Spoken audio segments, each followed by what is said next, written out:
So I just finished installing some new cable deck railing, and so I thought I'd give a quick review for anyone else who might be considering doing the same. Our house came with this nice wood railing. It's fairly inexpensive, but not too safe. These big gaps here. Shortly after we moved in, we had our overexcited doggy fell off this part of the deck down to the wood deck below. Thankfully, no damage done. To be safer, you got to have a denser railing. That usually means giving up some view. You can put in a glass railing, that's pretty expensive, hard to clean. So I opted instead for this stainless steel cable railing. It's still not too inexpensive, but it gives a great view. When I was sitting here before, previous wood railing blocked out about that much of the view. I ordered this railing from Stainless Cable and Railing. Less expensive than some of the other suppliers. The cost can still add up. About 25 feet with 2 corners, $1,400 total. It's about $65 per foot. 11 cables cost about $400, $200 for the middle railing top. The most expensive part are these posts. $80 a piece, so that's about $800 for the posts at 4-foot intervals.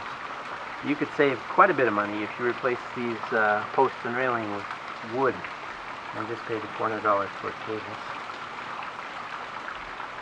So the instructions they send are pretty detailed and mostly sufficient. I do have a couple other tips that might help people out. The drill bit you'll need is very specific size depending on the end mounting hardware that you use. You can buy them from the company for $40, or you can get it elsewhere for less than $15. $8 will buy you this guy, a wire cutter. Very useful. It makes cutting those wires quick and easy.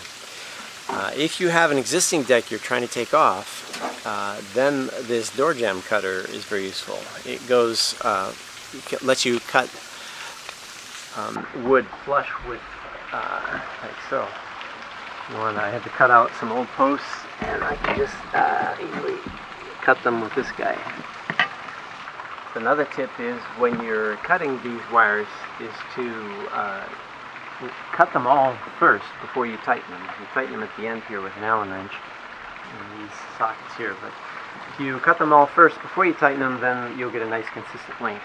If you did what I did and you kind of tighten them as you go, the top ones will be a little shorter than the middle ones, so it'll be inconsistent. Another tip is you may want to consider canting the 2 end posts out a little bit, because as you tighten them they'll get pulled in. One last tip is if you have nice solid fascias, that's the piece of wood here at the edge of the deck, you might want to consider these fascia mounted posts. Conventional posts mount on the deck like we have with the old wood post there. But if you use the fascia mounts, you get a little bit more deck space. And these fascia mounts, they come with these end plugs that are meant to go on the bottom, but I used them on the top because I didn't put in a wood top, so I needed plugs, and didn't get separate ones because they charge $15 a piece for those things. It's crazy expensive. So I bought these cheap $2 ones for the bottom, and just friction for them in the bottom. So the rest of this video is going to show a 1-minute time lapse of this process I did in installing this deck. Makes it look easy. Not quite easy enough for me to tackle the rest of this deck. And I'm getting rained on here, so I'll cut this video short. Thanks for watching.